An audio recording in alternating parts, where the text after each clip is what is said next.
नमस्कार, आप देख रहे हैं नेक्स्ट 9 न्यूज। मैं तुषार आपके साथ। दर्शकों, आपको बता दें कि जहां 2024 के लोकसभा चुनाव अब सर पर है और जिसको लेकर सभी पार्टियां जो है वो अपनी अपनी तैयारियों में जुट गई है और अब कुछ ही समय में यहां 2024 के लोकसभा चुनाव का नगाड़ा बजने वाला है, वहीं अब यहां पर एक और बड़ी खबर सामने आ रही है और वो है वन नेशन वन इलेक्शन की, यानी कि एक राष्ट्र एक चुनाव, जिसको लेकर यहाँ पर एक कमेटी जो है वो गठित की गई है जो हमारे देश के पूर्व राष्ट्रपति रामनाथ कोविंद की अध्यक्षता में बनाई गई है। और साथ ही साथ इसी को लेकर 18 से 22 सितंबर का एक संसद का विशेष सत्र भी जो है वो बुलाया गया है, जो इसके बारे में पूरी बातचीत करेंगे, चर्चाएं करेंगे और यहाँ पर इसको लेकर बिल भी जो है वो पेश किया जाएगा। आखिर क्या है ये वन नेशन वन इलेक्शन? आपको बता दें, वन नेशन वन इलेक्शन का मतलब है कि एक ही चुनाव होगा जिसमें लोकसभा और विधानसभा के चुनाव अलग अलग ना कराकर बल्कि एक साथ कराए जाएंगे और उसी के चुनाव के बेसिस पर लोकसभा और विधानसभा के जो सांसद हैं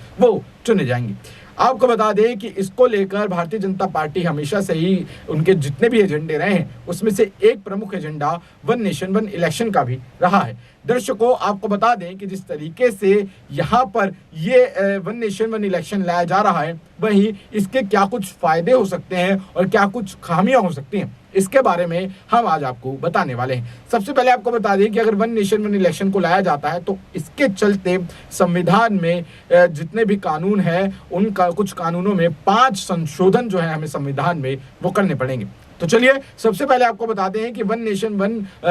इलेक्शन अगर का जो रूल है, जो नियम है वो लागू हो जाता है तो 5 बड़े फायदे क्या हो सकते हैं। अलग अलग चुनावों में होने वाली लागत में जो कटौती है वो हो सकती है। जी, आपको बता दें कि इस समय जो अलग चुनाव किए जाते हैं उन सब में अलग अलग पैसा जो है वो खर्च किया जाता है, जिसका जो अमाउंट है वो काफी ज्यादा बढ़ जाता है। एक अनुमान के मुताबिक 2019 के लोकसभा चुनावों में 60,000 करोड़ रुपए का खर्चा यहाँ पर देखने को मिला था। आपको बता दें कि समर्थकों का तर्क है कि इससे पूरे देश से प्रशासनिक व्यवस्था बेहतर होगी, यानी कि जो भी प्रशासनिक व्यवस्था है वो वन नेशन वन इलेक्शन से बेहतर हो जाएगी। केंद्र और राज्य सरकारों की नीतियां और कार्यक्रमों में निरंतरता आएगी, यानी कि केंद्र और राज्य समितियां जो है वो साथ मिलकर काम कर सकेंगी। और अगला जो है वो ये है कि विधि आयोग ने कहा कि एक साथ चुनाव कराने से मतदाता के मतदान में वृद्धि होगी। अभी ऐसा होता है कि कई लोग जो है वो विधानसभा में जो इलेक्शन होते हैं वो ये सोचकर नहीं डालते हैं कि अगली बार डाल देंगे, लेकिन अगर उन्हें पता होगा कि ये सिर्फ इलेक्शन अब एक ही बार होना है